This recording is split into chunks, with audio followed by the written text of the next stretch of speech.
Now, let's dive into today's story. Chapter 1. The Return. Raymond Sullivan had always calculated the odds. It was what kept him alive during 15 years as a federal intelligence operative before he'd built his security consulting firm. Even now, at 45, he maintained the same disciplined routine, the same situational awareness that had become second nature.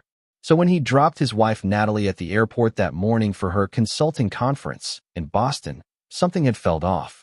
"Text me when you land," he told her, studying her eyes for the micro-expressions that might betray her. "I always do," she'd replied with that practiced smile, the one that had started appearing 3 months ago.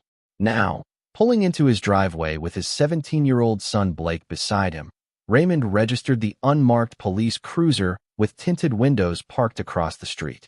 Not highway patrol, not local sheriff. Federal issue. "Something wrong, Dad?" Blake asked, noticing his father's grip tightening on the steering wheel. Before Raymond could answer, a tall man in a dark suit approached their car, badge already extended. "Mr. Sullivan?" "Agent Hoffman, FBI. I'm going to need you and your son to remain in your vehicle."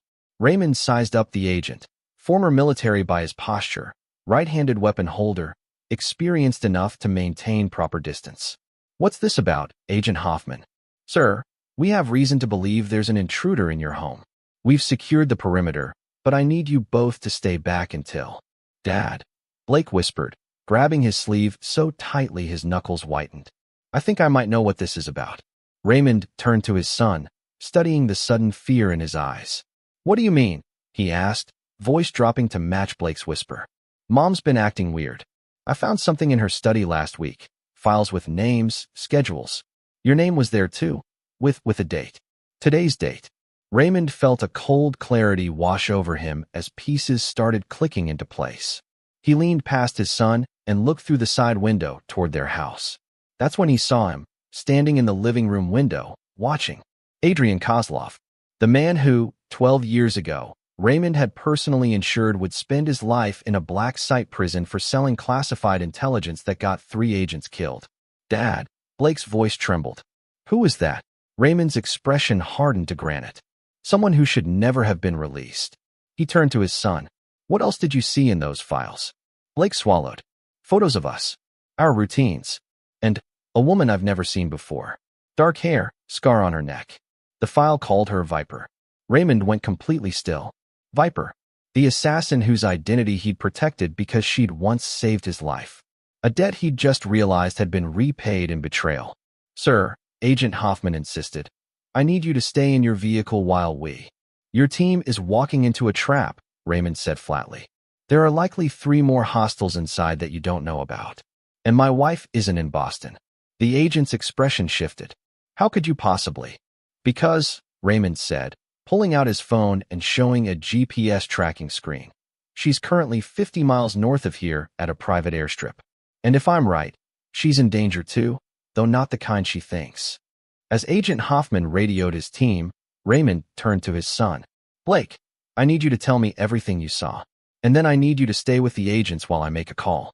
"Dad, what's happening? What does this have to do with Mom?" Raymond's eyes were cold as he watched Kozlov disappear from the window. "Your mother has been playing a very dangerous game, and she doesn't realize she's not the one making the rules." Chapter 2. Shadows of the Past. 3 hours later, Raymond sat in an FBI field office while Blake slept on a couch nearby. He watched through the one-way glass as agents questioned Adrian Kozlov, the man who should have spent his life in prison. Assistant Director Phelps entered, looking grim. "Sullivan, we found your wife at the airstrip. She's being brought in now." "Was she alone?" Raymond asked, his voice betraying nothing. "No, she was with a man. French passport identifies him as Philippe Devereaux. Interpol has flags on him. Suspected arms dealer, money launderer." Raymond nodded slowly. "And the woman? Dark hair, scar on her neck?" Phelps' eyebrows rose. "You know about Viper? She wasn't there. But we found her kit in a shed nearby. Sniper rifle, specialized ammunition. She wasn't there to protect Natalie," Raymond said flatly. "She was there to eliminate her after the transfer." "What transfer?" Raymond's mind raced through years of classified operations, connections, and betrayals. "Did you search my home office?" "Not yet. We've been focused on the false bottom in my desk." Combination 27-14-39. There's a hard drive with everything you need. Phelps looked at him with new respect. You knew? All this time. I suspected 3 months ago when Natalie's behavior changed. Confirmed it 6 weeks ago. I've been gathering evidence since. Why didn't you come to us sooner? Raymond's eyes were cold. Because I needed to know how deep it went. Who was involved? Who was pulling Natalie's strings? He glanced at his sleeping son. And because I needed to make contingency plans for my children. Your daughter is at her rowing competition in Philadelphia with my sister. She's safe. Phelps sat down across from Raymond. Kozlov claims he was invited to your house by your wife. Says they've been working on a project together. Raymond's laugh was humorless. A project? That's what they're calling high treason now. Sullivan, I need to know what we're dealing with. If your wife is involved in the Gorgon Protocol, Raymond said quietly. That's what this is about. Phelps went pale. That operation was burned 5 years ago. No, Raymond corrected. You were told it was burned. In reality, it went dark. Deeper than anything on record. Through the glass, Raymond watched as Kozlov's confident facade began to crack under questioning. The man kept glancing at the mirror, as if he could see Raymond watching. My wife doesn't know what she's involved in, Raymond continued. She thinks this is about money. Accessing my old accounts, my connections. Kozlov recruited her 8 months ago. Romantic attachment, then manipulation. You have proof. Raymond pulled out his phone, opened an encrypted app, and slid it across the table. Every conversation, every meeting, every transfer. Phelps stared at him. You bugged your own wife? I bugged a potential security breach in my home, Raymond corrected coldly. When you've lost as many colleagues as I have to betrayal, you learn to watch everyone. Even those closest to you. The door opened, and an agent stepped in. Sir, Mrs. Sullivan has arrived. Raymond stood. I want to observe her interview. Sullivan, protocol says. She won't tell you anything if she thinks I don't know. You need to let her believe I'm still in the dark. Phelps considered this, then nodded. Fine, but no contact. As they walked down the hall, Raymond spotted Blake stirring on the couch. The boy's eyes found his father's, full of confusion and hurt. What happens now, Dad? Raymond took a moment before answering. Now we find out exactly how far your mother was willing to go. The truth, which Raymond kept to himself, was darker. He already knew the answer. And he'd already decided what he would do about it. Chapter 3, Betrayal's Price. Raymond watched through the one-way glass as Natalie Sullivan fidgeted in the sterile interview room. Gone was the confident, charming woman who'd shared his bed for 19 years. In her place sat a stranger, eyes darting around the room, manicured nails tapping anxiously on the metal table. She's been asking to speak with you, Agent Torres said, joining Raymond and Phelps in the observation room. Claims there's been a misunderstanding. Raymond's face remained expressionless. What about her French friend? Devereaux's not talking. His lawyer's already on the way from D.C. He doesn't need a lawyer, Raymond said coldly. He needs a priest. Phelps gave Raymond a sharp look. We're doing this by the book, Sullivan. Of course, Raymond replied, though his mind was already calculating 3 different ways this would end, none of which involved courtrooms or due process. The door to the interview room opened, and Agent Torres entered to sit across from Natalie. Mrs. Sullivan, I'm Agent Torres. I'd like to ask you some questions about Adrian Kozlov and Philippe Devereaux. Natalie straightened, summoning the poise that had made her so effective at charity galas and corporate functions. This is all a misunderstanding. Mr. Kozlov is a business associate helping me plan a surprise for Raymond's birthday. And Philippe is an old friend who. We found $3 million in bearer bonds in Devereaux's briefcase, Torres interrupted, along with a flash drive containing classified intelligence assessments with your husband's digital signature. Natalie's composure faltered. I don't know anything about that. We also found this, Torres continued, sliding a photo across the table. It showed Natalie and Devereaux in an intimate embrace outside a hotel room. Natalie's face flushed. My personal life is not a crime. No, but espionage is. Torres placed another document on the table. This is a warrant for your electronic devices. We've already accessed your cloud accounts. Would you like to explain the encrypted communications with known intelligence operatives from 3 foreign governments? Behind the glass, Raymond felt a cold satisfaction as he watched Natalie's carefully constructed world begin to crumble. I want to speak to my husband, she demanded. Mrs. Sullivan, you're in serious trouble. We've found evidence that you've been accessing your husband's secure files for months. Files related to operations that cost people their lives. For the first time, fear flickered across Natalie's face. You don't understand. They have leverage. They threatened our children. Raymond's fists clenched at the mention of their children. Beside him, Phelps shifted uncomfortably. She's lying, Raymond said quietly. Blake confirmed she's been meeting these people voluntarily for months. No signs of coercion. The door to the observation room opened, and an agent entered with a tablet. Sir, we've finished the preliminary search of the Sullivan residence. You need to see this. Phelps took the tablet, his expression growing grimmer as he scrolled through the images. Without a word, he handed it to Raymond. On the screen were photos of his home office, the hidden safe open and empty. But what froze his blood was the image of his daughter's bedroom. On her bed lay 3 roses and a typed note. She looks just like her mother. Where's Blake? Raymond demanded, already moving toward the door. Still in the waiting area with.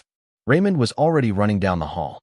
He burst into the waiting area to find Blake gone, his jacket still draped over the chair. On the seat lay a folded paper with a single word written on it. Leverage. Raymond's face transformed, all pretense of cooperation vanishing. He turned to find Phelps behind him. They have my children, he said, his voice deadly calm. Now you have a choice. You can try to handle this your way, with your rules and your procedures.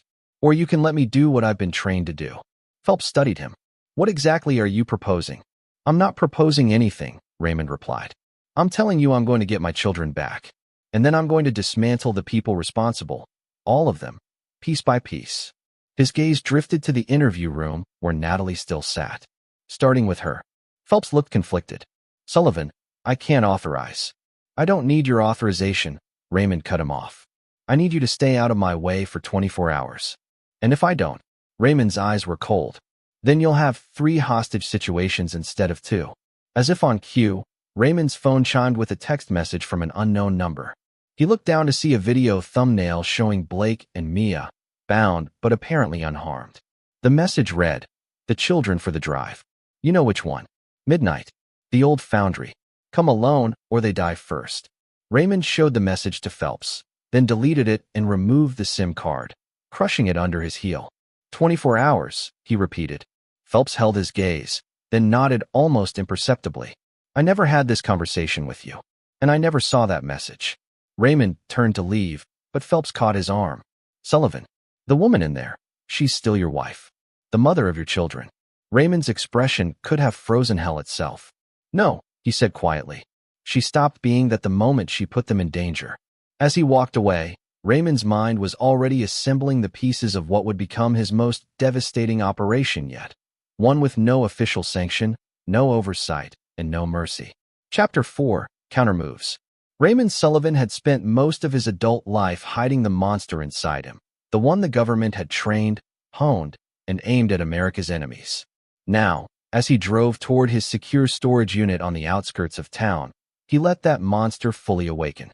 The facility's night manager barely glanced up as Raymond entered, used to the peculiar hours kept by certain clients. Raymond punched in his code and walked to unit number 237, unlocking 3 separate mechanisms before the door slid open, revealing not furniture or seasonal decorations, but an arsenal that would make special forces envious. Within 20 minutes, he had assembled what he needed: specialized communications equipment, weapons, tactical gear, and an anonymous laptop with custom security features. As he prepared, his phone rang, a secure line known to only 4 people in the world. Took you long enough, Raymond answered. I just heard, came the gruff voice of Harvey Donovan, Raymond's former handler at the agency. How bad? They have Blake and Mia. Natalie's been working with Kozlov and Devereaux. Jesus Christ, Donovan muttered. The Gorgon files? They want the backup drive. A weighted silence followed. You know what's on that drive, Sullivan. If it gets out. It won't. What's your play? Raymond loaded a custom Sig Sauer with specialized ammunition. I'm going to give them exactly what they want. That's suicide. No, Raymond corrected. It's bait. After ending the call, Raymond drove to an abandoned automotive garage he'd purchased through a shell company years earlier. Inside, he powered up systems that had lain dormant but ready. Surveillance feeds from his own home appeared on multiple screens. cameras Natalie had never known existed. He watched as FBI agents continued processing the scene, then switched to footage from earlier that day. There, 3 men entering through the back, while the FBI was distracted at the front. One of them carried his unconscious son, while another swept the house with practiced efficiency. Raymond froze the frame on the leader's face, ran it through facial recognition, and got a match. Viktor Orlovsky, former Spetsnaz, now a contractor for anyone with deep enough pockets. His tactical phone buzzed with a message from Donovan. Package delivered. Within minutes, a young woman in a delivery uniform approached the garage's side door. Raymond let her in, accepted a sealed case, verified her credentials, and sent her on her way. Inside the case was a replica of the drive they wanted, identical in every way, except the files contained subtle tracking software and corrupted data designed to trigger alarms when accessed. While preparing his equipment, Raymond reviewed what he knew. Kozlov had recruited Natalie, using their affair to manipulate her into accessing Raymond's secure files. Devereaux provided the financial backing and international connections. But someone else was pulling the strings, someone who knew about the Gorgon Protocol and its significance. On a secure tablet, Raymond pulled up the dossiers he'd compiled over the past 3 months, studying the connections. There was another player, the one who'd orchestrated Kozlov's mysterious release from a supposedly inescapable black site. His phone pinged with a notification from one of his monitoring programs. Someone was trying to access Natalie's cloud storage, not the FBI, but a remote connection bouncing through servers in Estonia, Singapore, and finally Egypt. Raymond smiled coldly. They were getting sloppy in their desperation to find the drive. He sent a simple text to Donovan. Confirm protocol Chimera. The response came seconds later. Confirmed. Assets in position. Raymond checked his watch. 6 hours until the midnight exchange. Enough time to set his trap. He pulled up blueprints of the abandoned foundry, identifying entry points, blind spots, and fallback positions. Then he accessed a satellite feed showing thermal signatures around the building. 8 heat signatures moving with the precision of trained operatives. His children would be kept separate from the main group, most likely in the old administrative offices with the reinforced walls. He mapped out 3 potential extraction routes. As he worked, a notification appeared. Facial recognition had identified another figure from the home invasion footage, Sofia Vega, known in certain circles as Viper. The woman Blake had seen in Natalie's files. Raymond paused, his mind racing. Viper's presence changed things. She wasn't just a hired gun. She was meticulous, loyal only to the highest bidder. If she was involved, the operation was bigger than he'd initially thought. He pulled up her known associates, looking for connections to Kozlov or Devereaux, and found something unexpected. A surveillance photo from 3 years ago showing Viper with a familiar face, Director Westfield, Raymond's former boss at the agency. The pieces started falling into place. Not a foreign intelligence operation, but something domestic. Something that reached into the highest levels of his former employer. Raymond reached for a secure phone and dialed a number he'd memorized but never used. Authorization code, answered a clipped voice. Monarch Winter Sierra 9-4, Raymond replied. A pause. Authentication confirmed. What do you need? Winter Protocol. Full package. Targets. Raymond looked at the faces on his screen. Kozlov, Devereaux, Orlovsky, Viper, and, his jaw tightened, Natalie. I'll designate when I arrive. Priority extraction for 2 minors. Understood. Assets will be in position, Dark Protocol. Raymond ended the call and continued his preparations. On a nearby table lay a final contingency, a small injector containing a neurotoxin undetectable in standard autopsies. It had been part of his emergency kit for years, a last resort if he was ever captured. Now it might serve another purpose. As he loaded his gear into a nondescript van, Raymond allowed himself one moment of raw emotion, the image of his children bound and frightened. Then he locked it away, replacing it with cold, methodical purpose. Tonight, Raymond Sullivan wouldn't be negotiating for his children's return. He'd be dispensing judgment. Chapter 5, The Exchange. Midnight approached as Raymond parked 3 blocks from the abandoned foundry, its skeleton of rusted metal silhouetted against the night sky. He activated his comms unit. All units, radio check, he said quietly. Alpha in position, came Donovan's voice. We have eyes on the north entrance. Bravo covering East approach. Charlie team on standby, 2 minutes out. Raymond hadn't told the FBI about his backup plan, former colleagues who operated in the shadows between official operations. Men and women who owed him their lives and asked no questions. He checked his watch, 11:42 p.m. Time to move. The foundry complex spanned nearly 2 acres, its main building a cathedral of industrial decay. Raymond approached using the blind spots he'd identified, thermal imaging showing him where the sentries were positioned. Inside, he detected 12 heat signatures, 2 smaller ones in the administrative section, Blake and Mia, and 10 others distributed strategically throughout the building. More than he'd anticipated. Someone was expecting trouble. Raymond tapped his comms twice, signaling his team to hold their positions until his mark. Then he walked openly toward the main entrance, the decoy drive in a protective case handcuffed to his wrist. 2 armed men emerged from the shadows, frisking him roughly before escorting him inside. The vast interior was dimly lit by portable flood lamps, creating islands of harsh light surrounded by impenetrable darkness. In the center stood Viktor Orlovsky, tall and scarred, flanked by 4 operatives with military bearing. Behind them, partially obscured in shadows, stood a figure Raymond recognized immediately, Director Thomas Westfield. Sullivan. Westfield nodded, stepping forward. I was hoping we could resolve this without involving your family. Raymond's expression revealed nothing. Where are my children? Westfield gestured, and a side door opened. Blake and Mia were led out, hands bound before them, eyes wide with fear and confusion. When they saw their father, Mia choked back a sob while Blake's face hardened into a mask reminiscent of Raymond's own. Dad, Blake called, his voice steadier than Raymond had expected. They said Mom's been arrested. Don't worry about that now, Raymond replied evenly, his eyes conveying a message only his son would understand. Be ready. Westfield stepped closer. The drive, Sullivan. Then your children go free. First tell me why, Raymond demanded. Why betray everything we stood for? Why involve my family? The older man's face tightened. You think this is about money? Or power? It's about survival. The Gorgon Protocol wasn't just an intelligence operation, it was insurance. Insurance against people who would burn this country to the ground from the inside. So you partnered with Kozlov? A man who sold out our agents. Necessary compromise, Westfield dismissed. The world isn't black and white anymore, Sullivan. Sometimes we need monsters to fight monsters. Raymond's laugh was cold. And what does that make you? A pragmatist. The drive, Sullivan. Now, Raymond slowly raised the case. First, my children walk out of here. Westfield nodded to Orlovsky, who barked an order in Russian. 2 men cut the bindings on Blake and Mia's wrists and pushed them forward. As they approached, Raymond whispered, Cars 3 blocks south. On my signal, run. Don't look back. Blake gave an almost imperceptible nod. Raymond unlocked the handcuff, holding the case out to Westfield. As the older man reached for it, Raymond's free hand pressed a hidden transmitter in his pocket.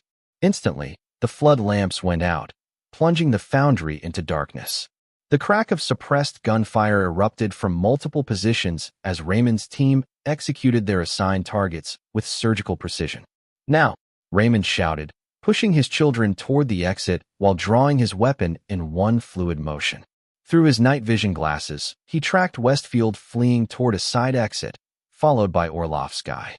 2 of Orlovsky's men moved to intercept Raymond, but fell before they could fire, taken down by Donovan's sniper team. Alpha team, secure the children, Raymond ordered into his comms. Bravo, east exit, priority target escaping. As Blake and Mia disappeared into the night, Raymond pursued Westfield, weaving through the machinery graveyard. Ahead, he heard the metallic clang of the emergency exit slamming open. Outside, Raymond caught a glimpse of 2 figures racing toward a waiting SUV. He took aim at Orlovsky, squeezing the trigger twice. The Russian stumbled, then collapsed. Westfield reached the vehicle, yanking the door open, only to freeze as the interior light revealed Sofia Vega sitting calmly in the driver's seat, a sleek pistol aimed at his chest. Hello, Thomas, she said, her voice carrying in the night air. Change of plans. Raymond approached cautiously, weapon trained on both of them. Viper, he acknowledged. I thought you were working for him. She smiled, keeping her gun steady. I was, until I received a better offer. Westfield's face contorted with rage. You backstabbing. Shut up, Vega interrupted. You've lost, Thomas. Sullivan knows everything about the offshore accounts, the blackmail operation, even your little arrangement with Kozlov. Raymond circled to the passenger side, never lowering his weapon. Where's Natalie? He demanded. Your wife managed to escape federal custody an hour ago, Vega replied. Apparently, she had help from inside. She's meeting Devereaux at a private airstrip north of here. She checked her watch. In about 30 minutes. Westfield lunged suddenly, reaching for something in his jacket. Raymond fired without hesitation, the bullet striking him in the shoulder. The older man collapsed against the vehicle, cursing. That was stupid, Raymond said coldly, kicking away the small pistol Westfield had attempted to draw. His comms crackled. Primary targets neutralized, Donovan reported. Children secure, en route to Safe House Alpha. Raymond nodded, though Donovan couldn't see him. Understood. I'm wrapping up here. He turned back to Vega. Why help me? She shrugged elegantly. Let's just say I have a vested interest in the Gorgon protocol remaining buried, and you're more likely to ensure that than he is. She nodded toward the wounded Westfield. Raymond considered this. What about Natalie and Devereaux? That's your call, Vega replied. But you might want to hurry. Their plane leaves in 40 minutes. Raymond secured Westfield with zip ties, then addressed Vega. He stays alive until I verify my children are safe. She nodded, then held out her hand. The real drive, Sullivan. I know that one's a decoy. Raymond's expression hardened. What makes you think I brought the real one? Because you're a father who wants his children back. And you always have a contingency plan. After a moment's hesitation, Raymond reached into his boot and extracted a small, heavily encrypted drive. This doesn't leave my possession, he stated. Vega smiled. I don't need the drive. I just need to verify the data. As she connected a specialized reader to the drive, Raymond studied her. You're working for someone else. Someone who wants to make sure certain information never comes to light. She didn't deny it. We all have masters, Sullivan. Even you. The reader beeped, confirming the drive's contents. Vega nodded, satisfied. Our business is concluded, she said, handing the drive back. The team at the airstrip will stand down. Natalie and Devereaux are yours to deal with as you see fit. Raymond took the drive, his mind already calculating his next move. And Westfield? Vega's smile turned predatory. Oh, I have special instructions for the former director. As she trained her weapon on the wounded man, Raymond turned to leave, then paused. Why did Natalie do it? Was it just the money?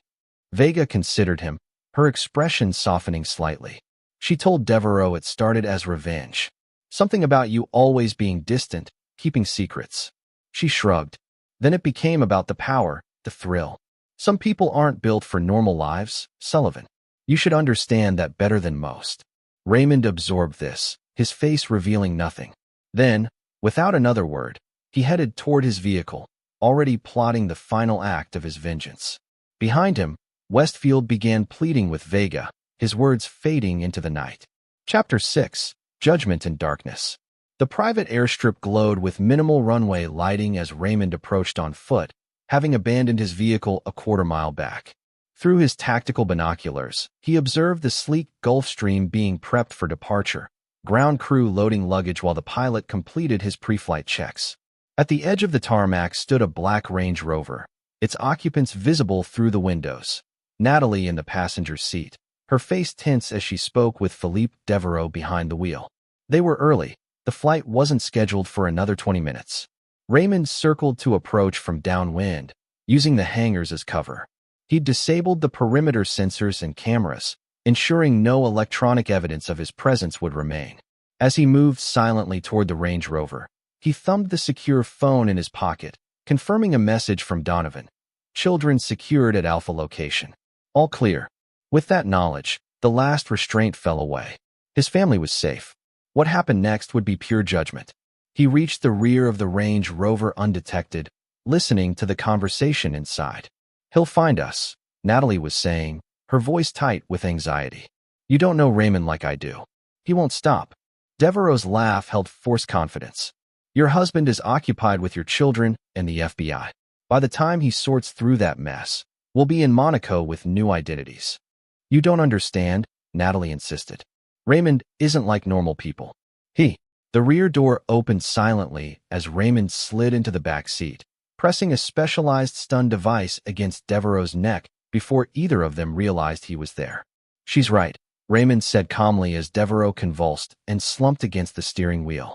"I'm not like normal people." Natalie's scream died in her throat as she turned to face her husband, his expression more terrifying for its complete absence of emotion. "Raymond," she whispered. "The children are safe," he finished. "No thanks to you." Her eyes darted to the unconscious Devereaux, then back to Raymond. "I can explain everything. They threatened me, threatened our family." "Stop lying," Raymond cut her off. "I have all your communications, Natalie. Every meeting, every transfer, every plan. I know you approached Devereaux first, not the other way around." Color drained from her face. "How long have you known?" "Long enough to document everything. Long enough to watch you sell out our family, our country." His voice remained unervingly calm. "Long enough to plan exactly how this would end." Tears welled in her eyes. Whether genuine or calculated, Raymond couldn't tell anymore. "What are you going to do?" Raymond withdrew a small metallic case from his jacket. "I'm going to give you a choice." He opened the case, revealing 2 vials. "This one," he indicated the left vial, "contains enough evidence to convict you of espionage, treason, conspiracy to kidnap, and attempted murder. You'll spend the rest of your life in a supermax facility with no possibility of parole. Blake and Mia will know exactly what you did and why you're never coming home." Natalie swallowed hard, eyes fixed on the vials. "And the other one?" "A solution that will trigger a massive cardiac event. Painless, undetectable.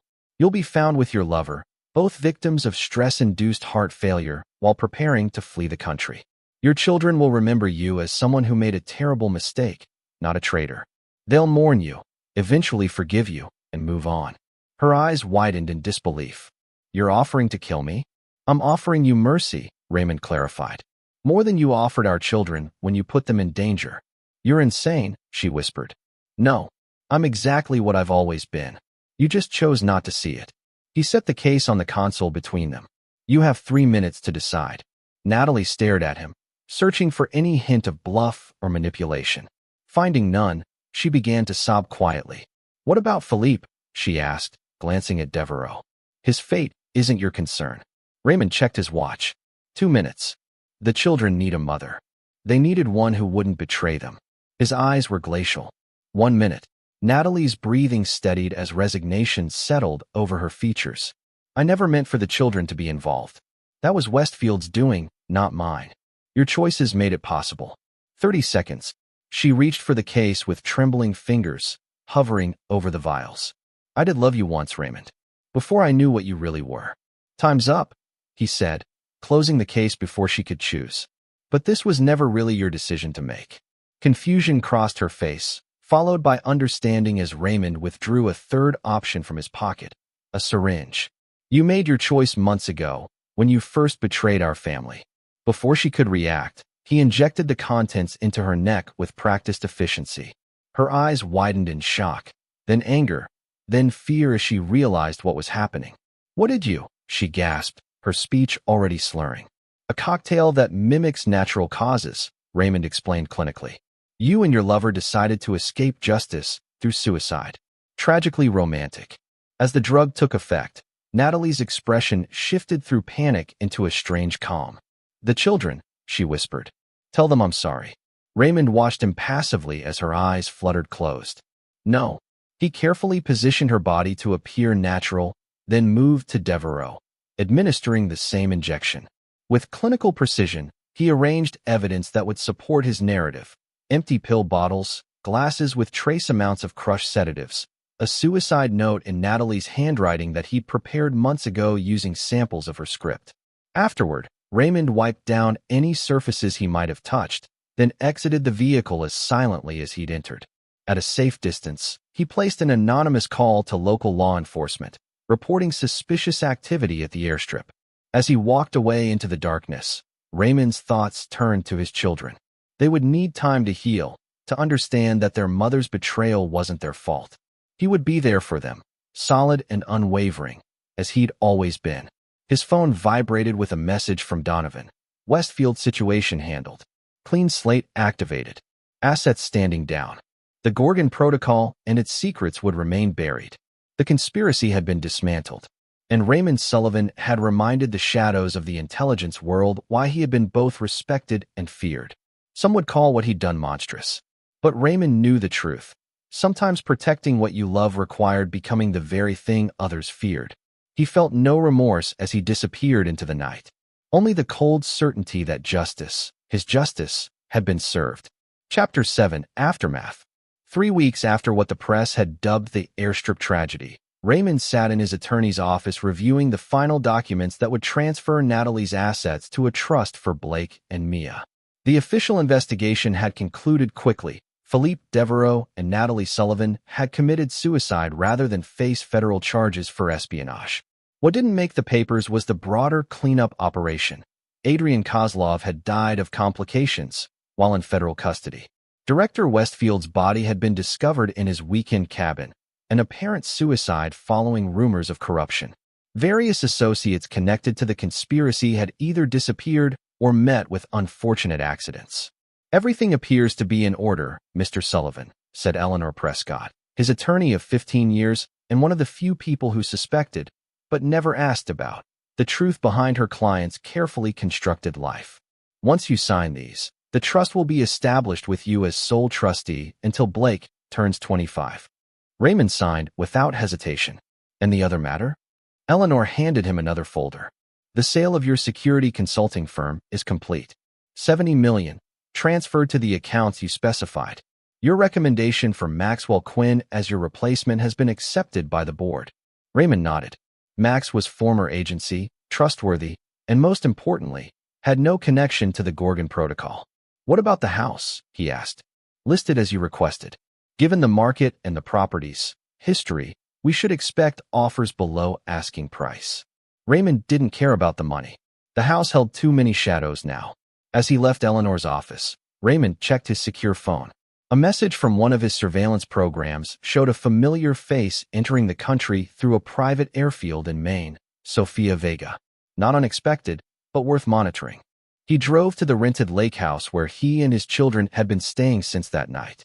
It was peaceful, isolated, with excellent sight lines and multiple escape routes, practical considerations that had become second nature over decades. Inside, he found Mia on the dock, sketching the landscape with the focused intensity she'd inherited from him. At 14, she seemed both younger and older since losing her mother, more vulnerable in her quiet moments, more determined in her actions. Blake sat at the kitchen table, laptop open to college applications. At 17, he'd become more serious, more watchful. He'd stopped asking about what really happened that night, but Raymond knew the questions remained. "Dad," Blake acknowledged as Raymond set his briefcase down. "Everything go okay with the lawyer?" "All taken care of," Raymond confirmed. "How's the Stanford application coming?" "Almost done." Blake hesitated. "I've been thinking about Georgetown too. They have a good international relations program." Raymond noted the implication. Georgetown meant intelligence community pathways, the beginning of a career following in his footsteps. The thought both concerned and somewhat pleased him. "Your path is your choice," Raymond said carefully. "But don't choose it because of what happened." Blake's eyes, so much like his own, met Raymond's directly. "Is that why you chose it? Because of what happened to your family?" The question caught Raymond off guard. He'd never told his children about his own past, how his parents' deaths in what was officially ruled an accident had led him toward a life in intelligence, seeking answers that eventually revealed a similar conspiracy. Partly, he admitted, deciding his son deserved some truth. But that was different. Was it? Blake challenged. "Mom betrayed us, made choices that put us in danger. Isn't that what happened to you?" Raymond studied his son, recognizing the sharp intelligence that had always made Blake different from his peers. "Who told you about my parents?" "No one," Blake shrugged. "I started digging after everything happened. Found newspaper articles about their deaths. Connected some dots." "And what else did you find?" Raymond asked, keeping his voice neutral. "Nothing concrete. Just patterns. People from your past who died mysteriously. Operations that disappeared from public record around the times you were deployed." Blake's expression was unnervingly calm. "I know you didn't just consult, Dad. I know what you really did for the government." Before Raymond could respond, Mia entered from the dock, her sketchbook tucked under her arm. She looked between them, sensing the tension. Everything okay? Fine, sweetheart, Raymond assured her. How's the drawing coming? Good. She hesitated. I was thinking maybe we could visit Mom's grave this weekend. I know it's not really. I mean, there's no body since they had to cremate her for the toxicology tests, but still. Raymond kept his expression gentle. If that's what you want. Blake doesn't want to go, she added, glancing at her brother. Because it's a lie, Blake said quietly. That empty grave, the suicide story, all of it. Mia's face crumpled slightly. Don't start this again. The police said. The police said what Dad wanted them to say. Blake interrupted, his eyes never leaving Raymond's. Isn't that right? The room fell silent. Raymond could feel the moment balancing on a knife's edge. His relationship with his children, their future, the truth about their mother, all hanging in the balance of how he answered. Blake, he said carefully, whatever you think you know. I don't think, Dad. I know. Blake's voice was steady. I know Mom was involved in something dangerous. I know she betrayed you, betrayed us. And I know you did what you had to do to protect us. Mia looked between them, confused. What are you talking about? Raymond made his decision. Mia, why don't you go finish your sketch? The light will be gone soon. Blake and I need to talk. After she reluctantly left, Raymond sat across from his son. How long have you known? Since that night, Blake admitted. I saw the look in your eyes when we were in the car. You weren't surprised, you were prepared. Like you'd been expecting something like this. Raymond nodded slowly. What exactly do you think happened? I think Mom got involved with dangerous people. I think she helped them try to get something from you. Something valuable enough to kidnap us for. And I think... Blake swallowed. I think you made sure she could never hurt us again. Raymond studied his son, seeing not judgment, but understanding. It was disconcerting. Would it change how you see me?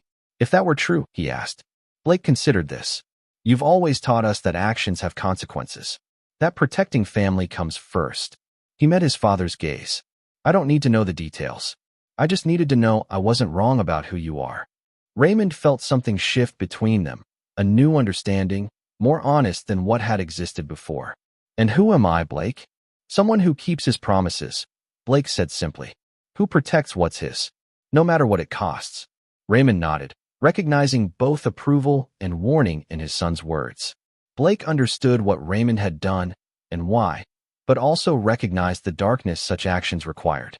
Some burdens aren't meant to be shared, Raymond said finally. Some knowledge can't be unlearned. Remember that before you decide on Georgetown. Outside, the sun began to set over the lake, casting long shadows across the water where Mia continued her drawing, still innocent of the fuller truth. Raymond made a silent promise that she would stay that way as long as possible. Some lies were necessary. Some truths were too heavy to bear. And some reckonings would remain forever in darkness. Chapter 8. Loose Ends. For months later, Raymond stood in the empty living room of their former home, now sold to a young tech executive and his family. The furniture was gone, the walls repainted in neutral tones that erased any trace of the Sullivan family's 19 years there. Better this way, Raymond thought. Clean breaks were always preferable to lingering attachments. His phone vibrated. Donovan. It's done. The gruff voice announced when Raymond answered. Last of the overseas accounts liquidated and transferred as requested. Clean break. Any complications?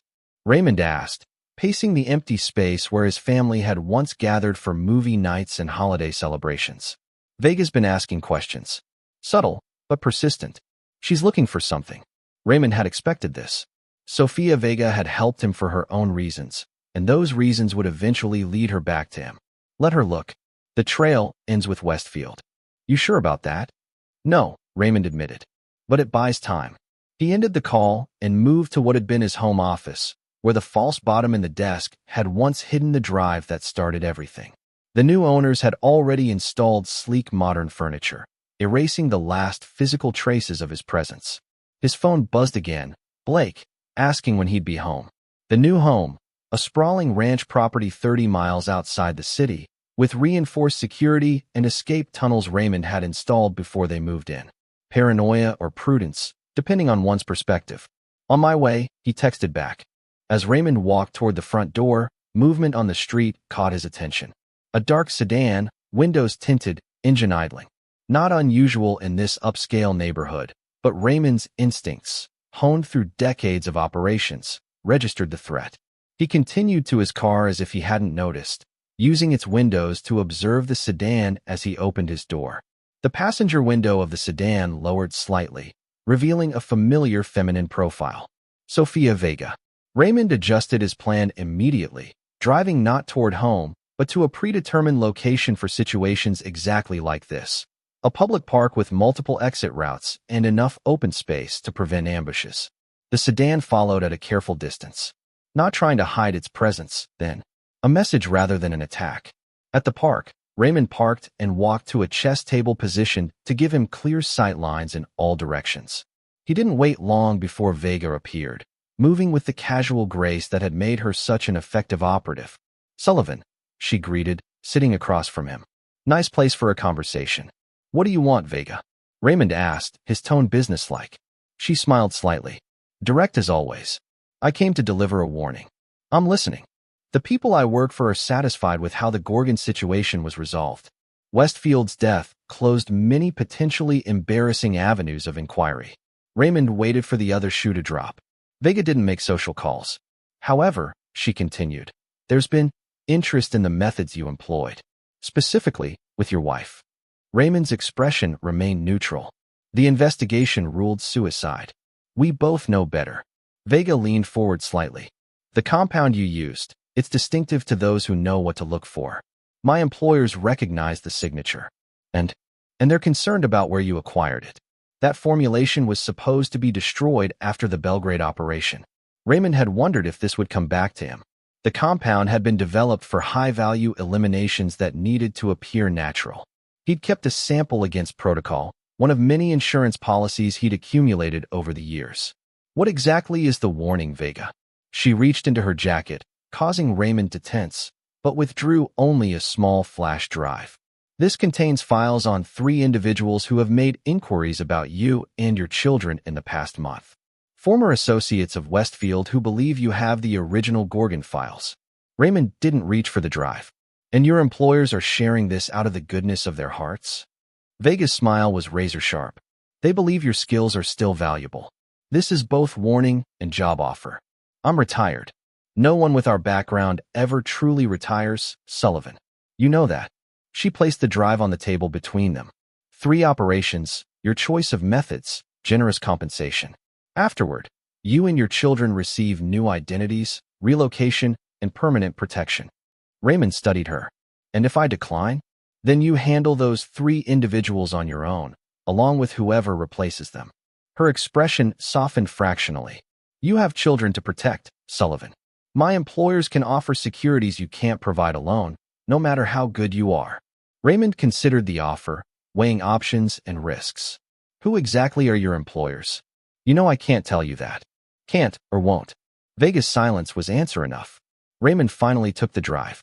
"I'll consider it. Don't take too long. The first name on that list is already in the country." She stood to leave, then paused. "Your son, Blake, isn't it? He's applied to Georgetown." "Interesting choice." The implied threat wasn't subtle. Raymond's face hardened. "That's off limits, Vega. I'm simply making an observation. Children often follow in their parents' footsteps." She held his gaze. "Sometimes they even finish what their parents started." After she left, Raymond remained at the chess table, turning the drive over in his fingers. He'd known this day would come, that the life he'd tried to leave behind would eventually find him again. The shadows never truly released those who had served them well. His phone rang, Mia this time, wondering if he'd be home for dinner. He assured her he would, his decision crystallizing as he spoke with his daughter. Raymond had spent his career in moral twilight, justifying questionable actions in the name of national security. He'd told himself the personal cost was worth the greater good. But watching his children struggle with their mother's betrayal and death had forced him to confront truths he'd long avoided. There was always another mission, another threat, another compromise. The game never ended. It merely changed players. Pocketing the drive, Raymond headed to his car. He had preparations to make, contingencies to activate. The 3 individuals Vega had identified would need to be dealt with, but not in the way she or her employers expected. Raymond Sullivan had spent decades playing by others' rules. But protecting his family, that was a mission with his rules, his methods. As he drove home, A plan began forming in his mind, not just to eliminate the immediate threats, but to ensure no one, not Vega, not her mysterious employers, not ghosts from his past, would ever threaten his children again. The final reckoning was approaching, and this time, Raymond would ensure it was truly final. Chapter 9. The Final Calculation. 2 days later, Raymond sat in his home office, 3 dossiers open before him. Vega's information had been accurate. 3 former intelligence operatives with connections to Westfield, each with the skills and motivation to pursue the Gorgon files. Benjamin Mercer, former CIA tactical specialist, discharged after an operation in Yemen went sideways. Now a private contractor with ties to several foreign intelligence services. Diana Kwan, cybersecurity expert who had worked directly under Westfield for 6 years. Officially resigned, but Raymond recognized the pattern. She'd been placed in deep cover. Alexander Morris, field operative turned internal affairs investigator. The most dangerous of the 3, he knew too much about Raymond's past operations. Raymond had spent the night mapping their movements, identifying patterns and vulnerabilities. Mercer was already in the country, staying at a hotel downtown under a false name. Kwan was operating remotely from Singapore. Morris was the ghost, no digital footprint for 3 months. His secure phone chimed with an alert from the perimeter sensors he'd installed around the property. Someone had triggered the motion detector at the northern boundary, moving with enough skill to avoid the primary security cameras. Raymond checked the secondary system, a thermal imaging array disguised as landscape lighting. A single figure was approaching through the wooded area, moving with the disciplined patience of a trained operative. Morris. It had to be. Raymond sent a prearranged text to Donovan. Package received. Proceed with delivery. Then he activated the house's security protocol, locking down Mia's wing of the house without alerting her. Blake was away on a college visit, one small mercy. Opening his gun safe, Raymond selected a custom Glock with suppressor and loaded specialized ammunition. Then he moved to the concealed observation room adjacent to his office, where monitors displayed feeds from every angle of the property. The figure had reached the edge of the clearing surrounding the house, pausing to study the approach. Raymond zoomed in, confirming his suspicion. Alexander Morris, more gaunt than in his file photo, but unmistakable. Raymond's phone buzzed with an incoming call from an unknown number. He answered, but said nothing. Sullivan, came a familiar voice. I know you're watching me. Let's talk. Morris, Raymond acknowledged. You're trespassing on private property, and you're sitting on files that could get us both killed, along with those kids of yours. Raymond's grip tightened on the phone. You have 30 seconds to start walking away before I consider you a hostile threat. Don't play games, Morris snapped. Westfield kept insurance too. When he died, it went to his failsafe. Me. Now I've got people looking for what I can't produce, and they're not the patient type. Your problems aren't mine. They became yours when you executed Natalie and Devereaux. Morris's voice hardened. Yeah, I know about the compound. Belgrade operation. Your signature. Raymond watched the monitors as Morris remained stationary, hands visible, no obvious weapons.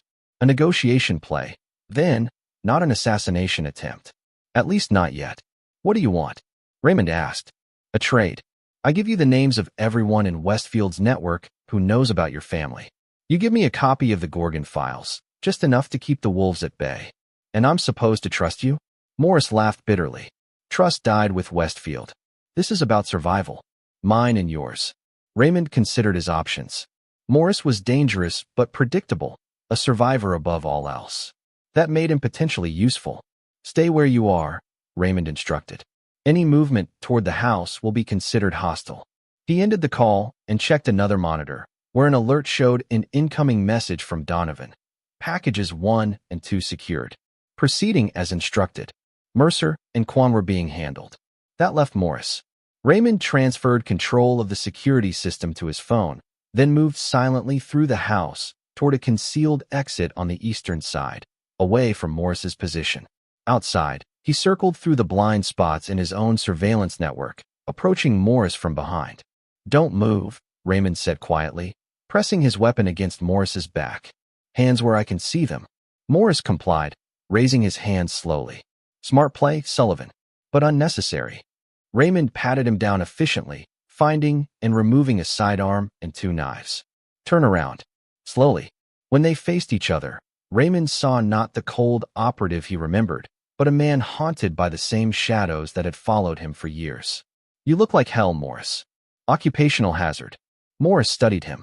You, on the other hand, look like a man who sleeps well after eliminating his problems. Raymond kept his weapon trained on Morris's center mass. You mentioned names. Let's hear them. Not how this works. I need assurance first. You're not in a position to negotiate. Morris smiled thinly. Kill me, and those names die with me, along with the digital dead man switch I set up, triggered by my biometrics. Stops receiving its confirmation signal, and every intelligence agency gets a packet on you and your children. Where you live, your routines, your vulnerabilities. Raymond had expected something like this. Morris had always been thorough, and the Gorgon files would neutralize this threat. The people hunting me want those files more than they want you. Give me enough to satisfy them. They back off.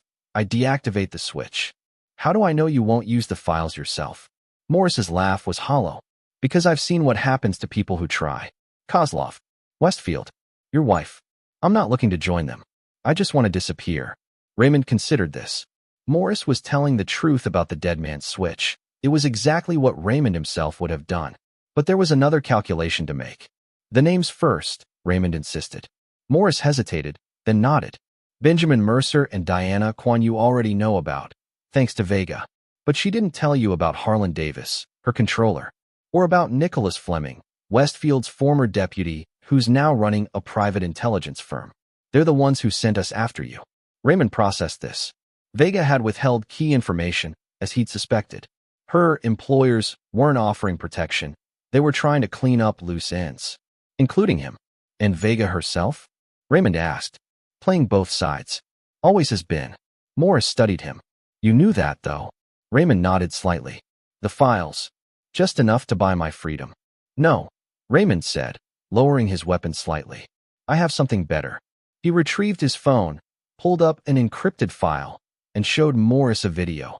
Westfield's confession from the night of the exchange, recorded via Raymond's tactical glasses. In it, Westfield implicated Davis, Fleming, and several other high-level officials in operations that violated not just agency protocol, but federal law. Morris's eyes widened.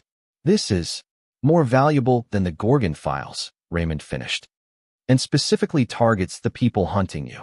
Why would you give me this? Because you're going to use it exactly once to secure your exit. Then you're going to disappear permanently. Raymond's voice hardened. And if I ever hear about a dead man's switch targeting my family again, I will find you. Morris understood the threat. And Vega? Davis? Fleming? Not your concern anymore. Raymond transferred the file to a secure drive and handed it to Morris. One copy. Use it wisely. As Morris pocketed the drive, Raymond added, the perimeter sensors are deactivated for the next 10 minutes. That's how long you have to be off my property. Morris nodded, then hesitated. Sullivan, for what it's worth, I never agreed with bringing your family into this. That was Westfield's call. Noted, Raymond replied coldly. 10 minutes. After Morris disappeared into the trees, Raymond contacted Donovan. Status. Mercer's been redirected. He's on a private jet to Buenos Aires as we speak, convinced he's working a new contract. Won't know different until he lands. Kwan's more complicated. Her system detected our intrusion. Options. We have a location in Singapore. Your call. Raymond considered what he knew about Diana Kwan. Brilliant, cautious, and, according to her file, with a younger sister in Virginia, she was extremely protective of. No elimination, Raymond decided. Send her the first 10 seconds of Westfield's confession. Just enough to know what we have. Then a message. Your sister's safety for your silence. Understood, Donovan confirmed. And Vega? I'll handle Vega personally. Raymond ended the call and returned to the house, checking on Mia through the security cameras. She was in her room, headphones on, completely unaware of what had just transpired outside their home. In his office, Raymond opened his laptop and activated a program he'd prepared after Vega's visit. A simple message was sent to a specific secure address. The reckoning is complete. Collateral damage contained. Primary objective secured. Awaiting final confirmation. It was an old code, one he and Vega had used years ago during a joint operation in Bucharest. She would understand its significance and its warning. Within minutes, his private phone rang. No caller ID. Sullivan, Vega's voice was tight. What have you done? Exactly what you expected me to do, Raymond replied calmly. Protected my family. Davis is asking questions. Fleming's gone dark, and Morris is about to upend their entire operation. You might want to consider your position carefully. A lengthy pause followed. You know they won't stop. They will, Raymond countered. Because in 1 hour, copies of everything I have, the Gorgon files, Westfield's confession, communication logs between Davis and Fleming about eliminating loose ends, will be delivered to 7 different insurance locations unless I enter a cancellation code. Another pause, longer this time. What do you want? A permanent end to this. My family off all target lists. Official confirmation. I can't promise that without. You can, Raymond interrupted. Because you've been playing your own game all along. You have the authority. You just needed leverage against Davis and Fleming. The silence that followed confirmed his assessment. You have 1 hour, Raymond concluded, ending the call. He checked the time. For 37 p.m. Mia would be expecting dinner soon. Blake would be calling to report on his college visit. Life continuing, normal and precious, while Raymond had once again navigated the shadows to protect it. His secure email pinged with an incoming message from an anonymous address. It contained a single line. Confirmation code accepted. Reckoning acknowledged. File closed. Raymond deleted the message, then initiated a complete wipe of his secure systems. The evidence, the backups, the insurance files, all of it erased according to protocols he'd established years ago. Some would call it paranoia. Raymond called it survival. As he closed his laptop, Raymond thought about Blake's words from months earlier. Someone who keeps his promises, who protects what's his, no matter what it costs. The cost had been high, his humanity chipped away with each calculation, each judgment, each life taken or spared based on cold arithmetic rather than mercy. But looking at the photo on his desk, Blake and Mia laughing during a rare carefree moment, Raymond knew he would pay it again without hesitation. He had been molded into a weapon by forces beyond his control. But how he wielded that weapon, that had always been his choice. And he had chosen his children. Every time. As darkness fell outside, Raymond Sullivan, operative, assassin, judge, father, went to prepare dinner for his daughter, leaving the shadows behind. For now, this is where our story comes to an end. Share your thoughts in the comments section. Thanks for your time. If you enjoy this story, please subscribe to this channel. Click on the video you see on the screen, and I will see you there.